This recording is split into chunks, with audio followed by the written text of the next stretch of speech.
You ever get that eerie feeling that something's off, but you just can't explain why? That gut-deep discomfort that creeps in silently, without a sound, until you suddenly realize your world is shifting right underneath your feet? That's exactly what happened to me, and if you're watching this, you might already suspect this isn't just another story. This is the story that will shake your sense of reality. Stick with me because I promise you, by the end of this video, you'll understand why I couldn't sleep, why I started digging holes in the yard, and why I now flinch every time I see a blank canvas leaning against the wall. Yes, you're going to get your answer. The question you came here for, why the hell did my wife paint me in a grave? It's going to be answered. But not before I take you deep into something that started off as innocent and turned into a nightmare I still can't wake up from. Let's rewind. If you've ever lived with someone who's suffered a breakdown, then you know, healing isn't linear. My wife, Claire, had always been a passionate, intense person. Brilliant, even. She was an art therapist before she became a full-time painter, and in her prime, she could take the strangest emotions and turn them into something beautiful. But a few years ago, she just stopped. Cold. Brushes packed away. Easel folded up and shoved into the attic. She said the colors started looking wrong to her. That every time she tried to paint, her hands would tremble like they belonged to someone else. We thought it was just burnout. I encouraged her to rest, take a break, maybe try something else. But the break stretched into months, then years, and slowly, Claire faded into someone I barely recognized. Quiet, flat, her eyes always distant. I thought I lost her to the fog. And then, all of a sudden, she came back. At first, I was thrilled. You've never seen someone more alive than Claire when she's painting. Her whole body sways like she's dancing, her hands flying with a rhythm only she can hear. She started again last month. Said she felt a shift. That the images in her mind were coming through clearly, urgently, like she was being pulled toward something. She wouldn't let me see what she was working on, though. Not at first. She'd close the door to her studio and stay in there for hours, sometimes well into the night, sometimes without eating. I figured this was her healing process, messy, but necessary. I didn't want to interrupt. I just let her be. But then strange things started happening. Little things at first. I'd find dirt under her fingernails even though she hadn't left the house. I'd wake up at 3 a.m. and find her staring out the kitchen window, barefoot, her hands shaking, mumbling to herself like she was talking to someone. I asked her about it. She laughed it off, said her mind was just full of ideas again. That creativity can look a lot like madness. I wanted to believe her. God knows I wanted to believe her. But then she finally let me into her studio, and that's when everything changed. She stood there beside the painting, not saying a word, just looking at me like she was waiting for something to click. I took a few steps closer, expecting color, abstract lines, maybe something expressive and cathartic. But what I actually saw, it stopped me cold. It was a grave. A fresh one. Night sky above it, stars barely visible. The ground looked damp, like it had just been shoveled, the edges messy and still crumbling in. And in the grave, in horrifying detail, was me. Same gray sweatshirt I wore that week. Same scar on my wrist from a bicycle accident when I was a kid. Same dead expression. I didn't know what to say. I remember touching my own chest, like I needed to make sure I was still here, still breathing, still real. And Claire? She just watched me. Calm. Like she'd been waiting for that exact reaction. She said, "It came to me in a dream. I didn't choose to paint this." I asked her what it meant. She shook her head and whispered, "I think it's going to happen." And then she walked away. Now, before you write her off as insane, let me tell you, my wife is the most rational, intelligent person I know. She's not the kind to pull stunts or crave attention. If she says something's coming, I believe her. But I also couldn't just accept it. I had to understand. So I started digging. Literally and metaphorically. I started checking cameras around the house. I looked up her search history. I snooped through her sketchbooks, looking for signs of obsession or breakdown. And what I found made things even more confusing. Because this isn't the first time she's painted something like this. There were other canvases. tucked away in the attic, wrapped in plastic, hidden behind boxes of old clothes. Paintings of dark figures standing by our bed. One of a noose hanging from the oak tree in our backyard. Another of a house that looked just like ours, but with all the windows painted black and flames licking up the siding. She painted them before she stopped years ago. Before she told me she couldn't paint anymore. Before her breakdown. And in every single one, there's a version of me in danger. You think that's creepy? It gets worse. Because I started noticing real things matching up with the paintings. Like the oak tree? It actually did get struck by lightning a year ago. The bedroom scene? I started having sleep paralysis last week, waking up in the exact pose she painted. And then last night, the door to the basement, which we never use, was wide open. I asked Claire about it. She just said, "You're not supposed to go down there." No explanation. Just a warning. Calm as ever. Now I know what you're thinking. Is she trying to scare me? Is this some elaborate cry for help? A psychological breakdown painted on canvas? Or is there something else going on? I've asked myself all of it. I've been through Reddit forums, watched dozens of horror psychology breakdowns, even reached out to one of Claire's old professors from art school. He said something that still sends chills down my spine. He said, Claire always had a gift. She could paint what hadn't happened yet. And now? Now I'm starting to believe him. So why is my wife painting me in a grave? Is it a warning? A prophecy? Or is she losing touch with reality and dragging me down with her? This video isn't just for entertainment, it's a record. A timeline. If anything happens to me, maybe you'll be the only ones who know the truth. And trust me, we're just getting started. Because last night, I found something buried in our backyard. And it wasn't paint. Since that chilling discovery in the backyard, my mind has been a whirlwind of questions and paranoia, tangled so tightly that sleep feels like a distant memory. I keep replaying every moment, trying to trace back the thread that led me here. For weeks before Claire started painting again, things had been strange, but subtle enough that I didn't want to overthink them.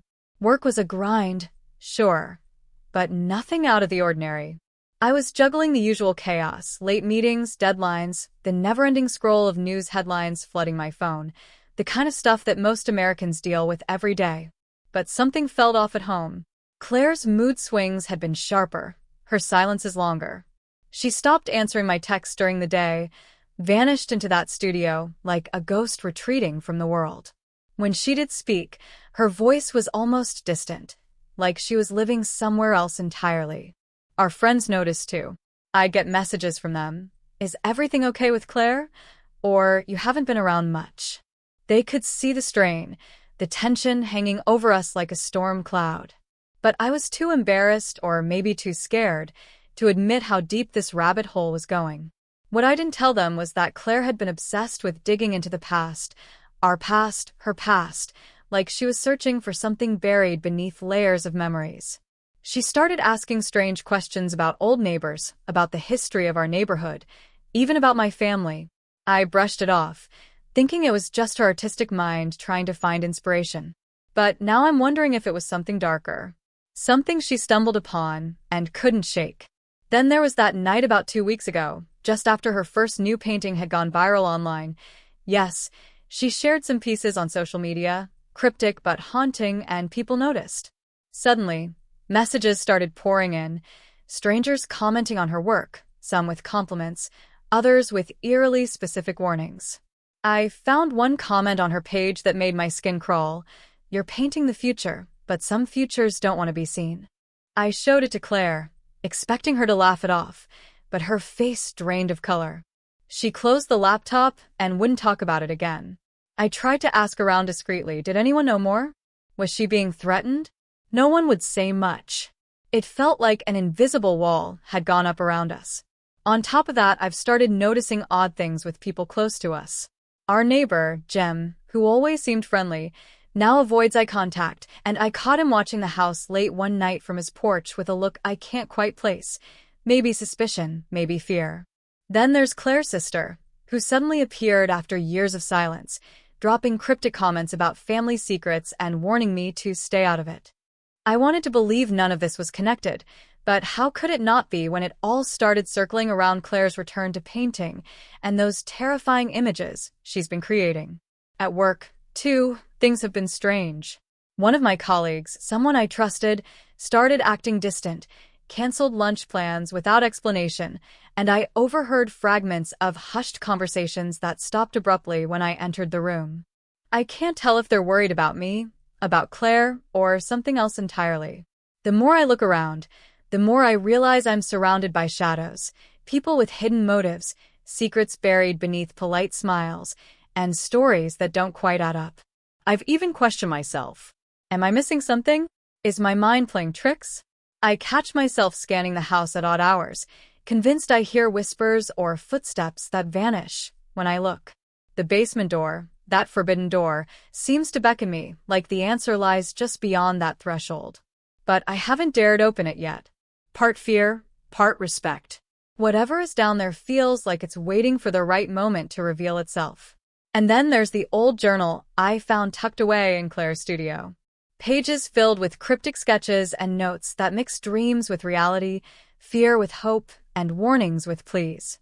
Some entries mention a figure called the Watcher, a presence that follows her, haunting her visions and maybe even guiding her hand when she paints.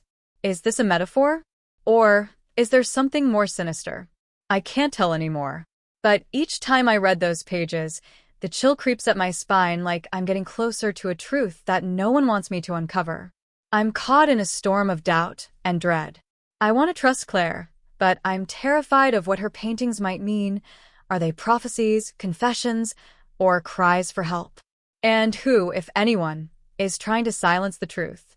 The more I dig, the deeper the mystery gets, and I'm beginning to wonder if the answers will save me or bury me alive, just like the painting warned.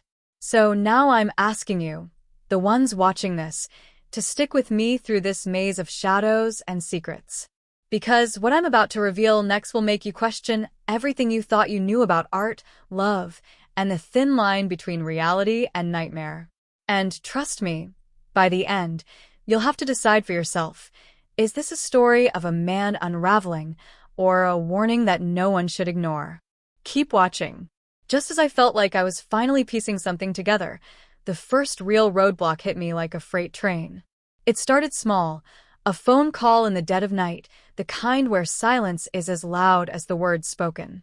A voice, unfamiliar yet oddly calm, warned me to stop digging before it's too late. I didn't recognize the number, and when I tried calling back, it was dead. My heart pounded, because that's the moment you realize this isn't just a strange coincidence. Someone is watching, someone who doesn't want me to find the truth.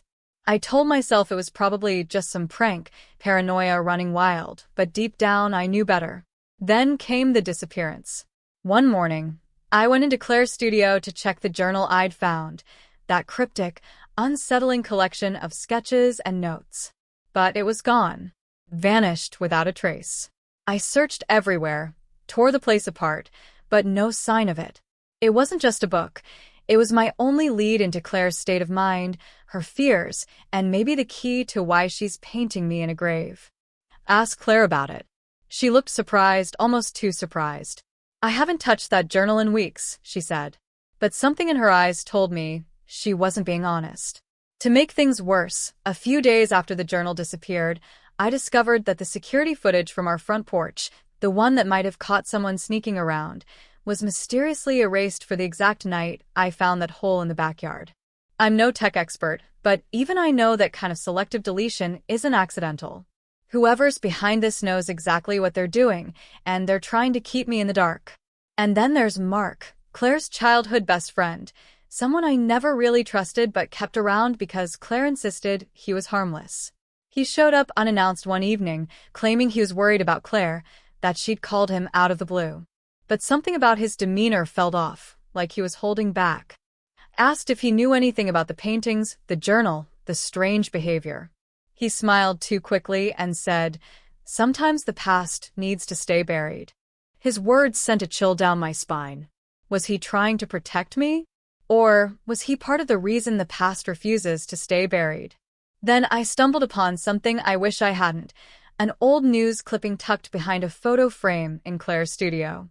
It was from 10 years ago, about a tragic accident involving a man named Daniel. The article said he died in a suspicious way, found buried in a shallow grave just a few blocks from where we live. The name hit me hard. Daniel was Claire's ex-boyfriend, someone she never spoke about and whose memory she'd always tried to erase. What's worse is that I realized some of Claire's paintings eerily resembled scenes from that tragedy, almost like she was haunted by it, or worse, trying to warn me. I confronted Claire about Daniel. She went pale, the air in the room thickened, and she said something I didn't expect. There are things I never told you because I was scared you'd leave. Fear, guilt, maybe even betrayal flickered across her face. The safe, loving wife I thought I knew suddenly felt like a stranger with secrets buried just as deep as the ones in her paintings. And just when I thought I could push forward, the power went out, not just once, but every night for 3 nights straight. No explanation from the utility company. Just darkness swallowing the house, and silence, so heavy it pressed against my ears. Those were the moments when I felt the walls closing in, the weight of something unseen watching me, reminding me to stop. But I couldn't. I had to know. And that's when I found the latest painting, a canvas covered in black, with only one detail standing out, a hand reaching up from the dirt. It was my hand. And beneath it, faintly scrawled in red paint, was a single word: run. I'm standing at a crossroads now. The answers are close, maybe closer than I want. But every step forward seems to pull me deeper into a maze with no clear exit. So here I am, sharing this with you because maybe, just maybe, someone out there can help me unravel this before it's too late. What happens next? Well, that's a story I'm still trying to live through. And trust me, you don't want to miss it. Keep watching, because the truth is hiding in the shadows, and it's just getting darker. Just when I thought the nightmare was mine alone to bear, the spiral widened, dragging someone else into the darkness with me. It was Claire's sister, Emily, the same one who had suddenly resurfaced, dropping those vague warnings about family secrets better left untouched. One night, out of the blue, she called me, voice trembling, saying she'd received a package with no return address. Inside was a small canvas, almost identical in style to Claire's latest work, but this one was more disturbing. It showed Emily herself, standing alone in a foggy field, eyes wide with fear, and just beneath her feet, a crack in the earth, like the ground was about to swallow her whole. Along with the painting was a note, written in the same shaky handwriting I'd seen in Claire's missing journal. The past wakes. Stay silent. That phone call sent a fresh wave of panic through me, because it confirmed I wasn't imagining things, and more importantly, it meant whoever was behind this was watching all of us, not just Claire or me. The tension that followed was suffocating. Emily refused to come to our house, said she didn't trust the air around us anymore. She hinted at something from our family history, a betrayal or cover-up she was too afraid to fully explain. I pressed her for details, but all she'd say was that some wounds don't heal. They fester beneath the surface until they burst open in ways you never expect. That cryptic warning only made me dig harder, but the more I unraveled, the more contradictions I found. For example, the news clipping about Daniel's death. The official story said it was an accident, but whispers from old neighbors suggested something darker. One person told me he was involved in a bitter feud with someone in Claire's family, though no one would say who. Another claimed to have seen Daniel arguing with a shadowy figure weeks before his disappearance. Every lead pointed to secrets buried deeper than I imagined. And then there was Mark, Claire's childhood friend who appeared so helpful, but whose presence became more suspicious with every passing day. I caught him lingering near our property late one night, and when I confronted him, his excuse was shaky at best. He said he was worried about Claire's mental health, that the paintings were dangerous obsessions pulling her away from reality. But there was something else in his eyes, a flicker of knowledge or guilt that didn't add up. I started to wonder if he was protecting Claire, or if he had his own reasons for keeping the past hidden. Was he the watcher Claire's journal mentioned, or just someone caught in the crossfire? Meanwhile, the police started poking around after I reported the missing journal and the erased footage. They were polite but distant. their questions vague and seemingly routine. Yet, I couldn't shake the feeling that someone had whispered in their ears to back off. Every time I tried to get them to dig deeper, the case hit a wall. Was this a small-town cover-up? Or something bigger? Something that reached beyond our quiet neighborhood? My paranoia grew alongside the unanswered questions, and the line between ally and enemy blurred. Who could I trust when even the authorities seemed compromised? The most unsettling twist came when I found an old, hidden compartment in Claire's studio floor, a place she'd never mentioned, concealed beneath loose floorboards. Inside was a collection of letters, some decades old, between Claire's parents and a mysterious figure referred to only as the Guardian. The letters hinted at promises made and debts owed, a pact that bound the family to silence about something terrible. One letter mentioned a warning about a curse, a cycle repeating itself through generations, and a plea to keep the truth locked away to protect those still living. Reading those words, it hit me, the paintings, the threats, the disappearances, this wasn't just about Claire or me. It was about a legacy, a secret so dark it had shaped our entire lives without us even knowing. So now, caught between a haunting past and an uncertain present, I find myself questioning everything. My wife, her sister, Mark, even myself. The stakes are higher than ever, and the danger feels real, pressing in from all sides like the walls of that painted grave closing in. This story is no longer just about one man's fight to survive a terrifying prophecy. It's about unearthing a family's buried sins and the terrible price of truth. And the more I uncover, the more I realize that the truth might not set me free. It might be the thing that finally buries me. The night everything shifted from unsettling to outright terrifying started with a single, quiet knock at the front door, an almost polite sound that sliced through the silence, like a warning. I wasn't expecting anyone, and when I peeked through the peephole, no one was there. Just the empty porch, bathed in the cold glow of the streetlight, with a small, folded note resting on the doormat. My hands trembled as I picked it up, the paper rough beneath my fingers, the message scrawled in jagged red ink. Stop or you'll join him. No signature, no explanation, just a threat that cut deeper than any words I'd heard before. That's when the creeping realization took hold. This wasn't just a strange mystery or a haunting family secret anymore. It was a warning. And it was personal. From that moment, everything spiraled. My phone started acting weird, calls dropping, texts delayed, sometimes just static on the other end. I found signs that someone had been inside the house when I wasn't home. Things moved, a faint scent of unfamiliar cologne lingering in the air, and worst of all, the basement door was slightly ajar one evening, though I was certain I had locked it tight. Paranoia clawed at my mind. Every shadow seemed to twitch. Every creak in the house made me jump. I started sleeping with the lights on, convinced that eyes were watching me, waiting for me to slip up. Even Claire seemed different, her laughter more brittle, her eyes darting nervously like she was afraid to meet mine. I wanted to believe it was the stress, the strain of all this mystery bearing down on us. But the growing silence between us screamed of secrets too heavy to share. Then came the blow I never saw coming. Emily disappeared. One day she was there, her voice shaky but determined when we spoke about the dangers, and the next, she was gone without a trace. No calls, no texts, nothing. Her apartment was just as she left it, except for one detail. On her kitchen table lay another painting, eerily similar to the one she'd received weeks before.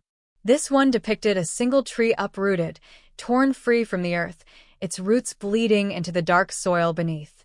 Beneath the image, a note simply read, "They're coming." I called the police, begged for help, but without any solid leads, the case stalled. The silence from official channels only fueled my fear, making it clear that if someone wanted Emily gone, they had the power to make it happen and keep it hidden. Every day since, I feel the walls closing in tighter. I'm haunted by every conversation, every glance, every strange coincidence. Who can I trust when the people closest to me seem caught in a web they won't escape from? Mark's presence feels more threatening than comforting, and Claire's sudden withdrawal into herself makes me wonder if she's protecting me, or if she's part of the dark puzzle I'm desperate to solve. At night, I replay the threats, the missing footage, the erased journals, the cryptic paintings, and the chilling notes. My mind races with worst-case scenarios. Am I next? Is the grave I saw on that canvas destined for me? The dread isn't just fear anymore. It's a suffocating weight that presses on my chest, making it hard to breathe. I want to fight back, to find answers, to protect the people I love. But every step forward seems to pull me deeper into a labyrinth with no exit, where shadows shift and truth hides behind layers of lies. The question isn't just what happened to Emily, or why Claire's paintings foretell doom. It's who's orchestrating this nightmare, and how far they'll go to keep it buried. I'm caught in a storm I didn't ask for, with no map and no guide. All I know is that the danger is real, it's close, and time is running out. Just when I thought I had a grip on the nightmare unraveling around me, when the weight of missing people, cryptic paintings, and silent threats seemed like the darkest point, the truth crashed in like a tidal wave and tore everything apart, including my own sense of reality. It wasn't a stranger lurking in the shadows, or some malevolent force seeking to bury us alive as I'd feared. It was someone I trusted more than anyone, Claire. The woman whose art had sparked this entire spiral, whose silence I'd tried so desperately to break. But the revelation didn't come gently.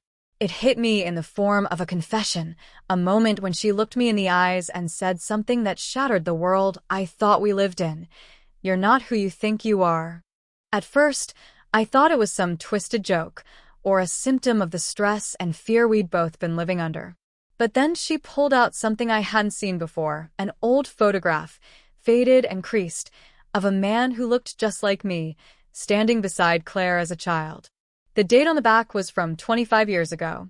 My heart hammered as she explained, voice barely above a whisper, that I wasn't her husband at all, or at least, not the one she married. Somehow, through a tangled web of identity and memory, I had been living a life that wasn't mine. The man in the photograph, my doppelganger, had disappeared years ago, and in some twisted turn of fate, I had taken his place, a fact that Claire had known all along but never told me. She said the paintings were her way of warning me, not just about death, but about the fragile line between who I am and who I was meant to be. The shock was suffocating. Everything I believed about my life, the love, the family, the danger, suddenly felt like a carefully constructed lie. If I wasn't myself, then who was I really? And if Claire had been hiding this truth, what else was she keeping from me? The missing journal, the erased footage, the threats, were they meant to protect me from the past or to keep me trapped in a reality that wasn't mine to live? Suddenly, the puzzle pieces didn't fit anymore. The past wasn't just buried secrets. It was a manipulated narrative, one I was forced to inherit without understanding the cost. Then there was Mark. His cryptic warnings and his closeness to Claire took on a new, unsettling meaning. He wasn't just a friend. He was the link to the truth Claire had been hiding, the guardian of a secret so dangerous that it could unravel more than just our family. It could destroy lives. I realized that the mysterious watcher wasn't some supernatural entity or a shadowy figure stalking me from the outside. It was Mark.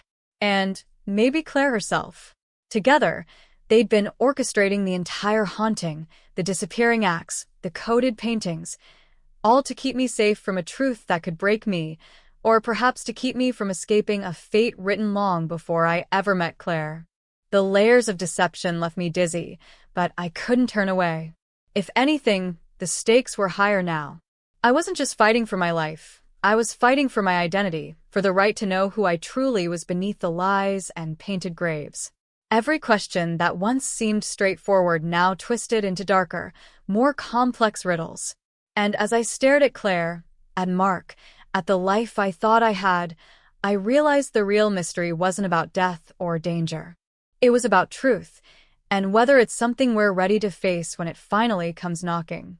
The air was thick with tension the night I finally confronted everything I'd been running from, the truth, the lies, and the people who had shaped my nightmare.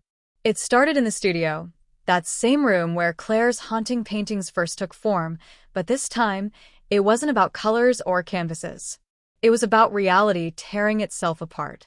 The walls seemed to close in as Claire, Mark, and I faced each other, years of silence and secrets finally demanding release.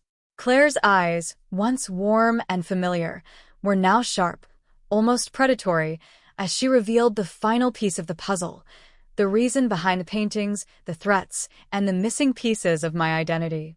She said the paintings were a map, a way to guide me back to a truth so dangerous it could unravel the very fabric of who I was and who I was meant to be.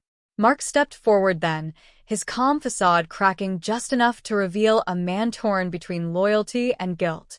He admitted to orchestrating the erasures, the threats, even Emily's disappearance, not out of malice, but desperation to protect us all from a legacy that had destroyed generations before us. But the final revelation hit me harder than anything else. The man I thought I was, the life I believed was mine, was a carefully crafted illusion designed to keep a deeper secret buried. The truth wasn't just about identity or family betrayals. It was about a dark pact made decades ago, a shadowy force bound to our bloodline, feeding on silence and fear. Claire's paintings weren't warnings.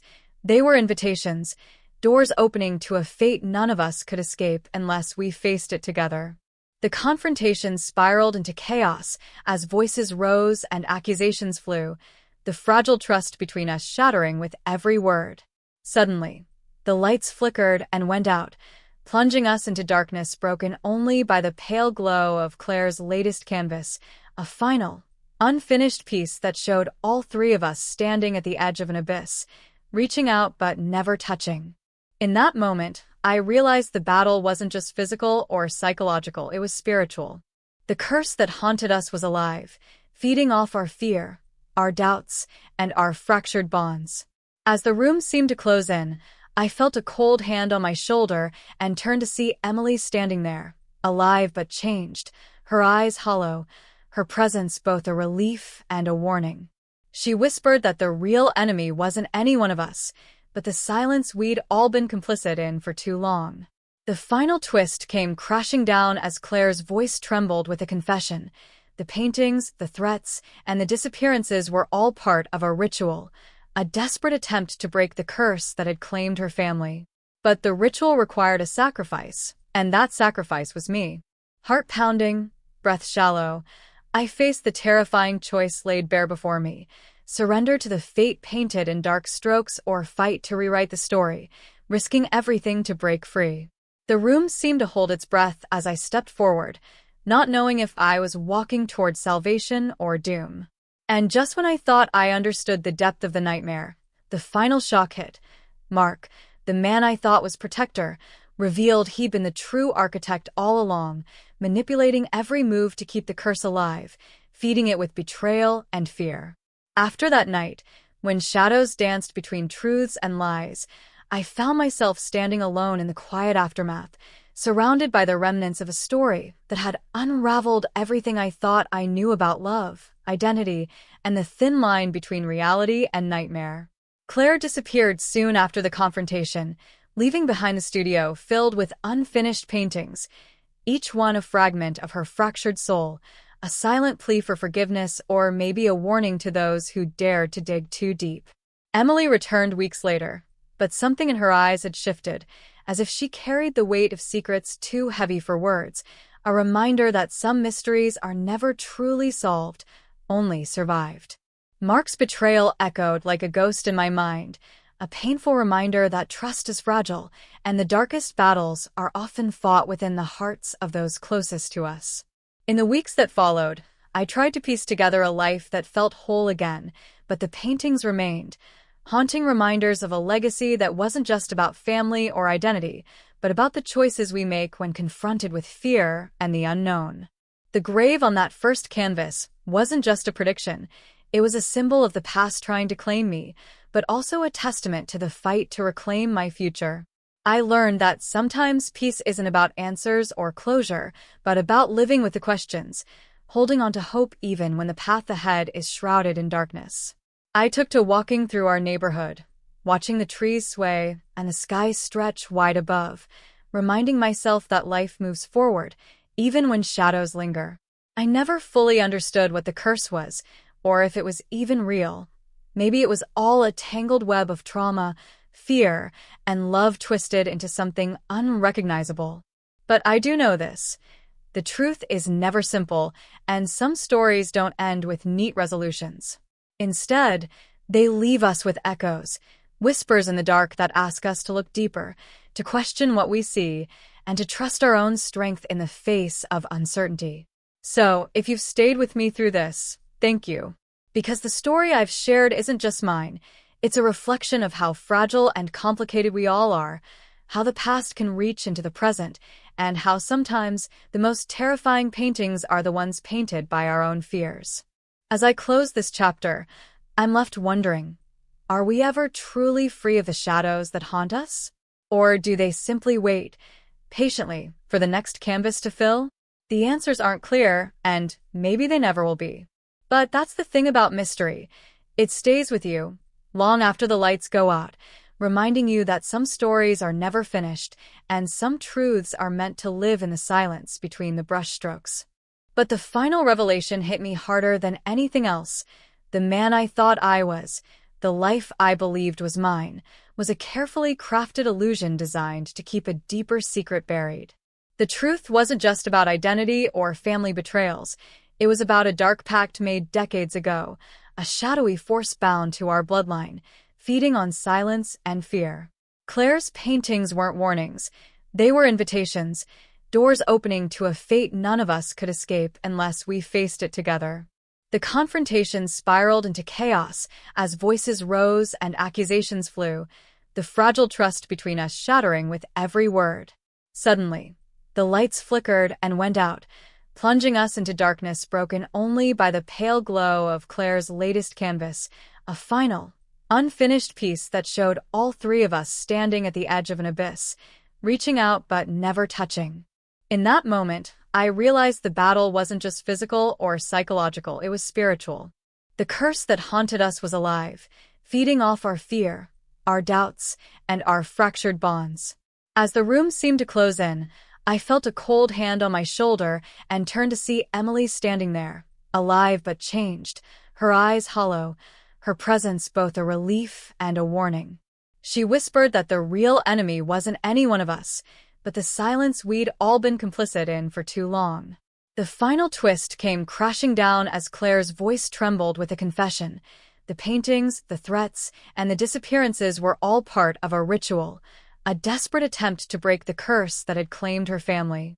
But the ritual required a sacrifice, and that sacrifice was me. Heart pounding, breath shallow, I faced the terrifying choice laid bare before me: surrender to the fate painted in dark strokes or fight to rewrite the story, risking everything to break free. The room seemed to hold its breath as I stepped forward, not knowing if I was walking toward salvation or doom. And just when I thought I understood the depth of the nightmare, the final shock hit. Mark, the man I thought was protector, revealed he'd been the true architect all along, manipulating every move to keep the curse alive, feeding it with betrayal and fear. After that night, when shadows danced between truths and lies, I found myself standing alone in the quiet aftermath, surrounded by the remnants of a story that had unraveled everything I thought I knew about love, identity, and the thin line between reality and nightmare. Claire disappeared soon after the confrontation, leaving behind the studio filled with unfinished paintings, each one a fragment of her fractured soul, a silent plea for forgiveness or maybe a warning to those who dared to dig too deep. Emily returned weeks later, but something in her eyes had shifted, as if she carried the weight of secrets too heavy for words, a reminder that some mysteries are never truly solved, only survived. Mark's betrayal echoed like a ghost in my mind, a painful reminder that trust is fragile, and the darkest battles are often fought within the hearts of those closest to us. In the weeks that followed, I tried to piece together a life that felt whole again, but the paintings remained, haunting reminders of a legacy that wasn't just about family or identity, but about the choices we make when confronted with fear and the unknown. The grave on that first canvas wasn't just a prediction. It was a symbol of the past trying to claim me, but also a testament to the fight to reclaim my future.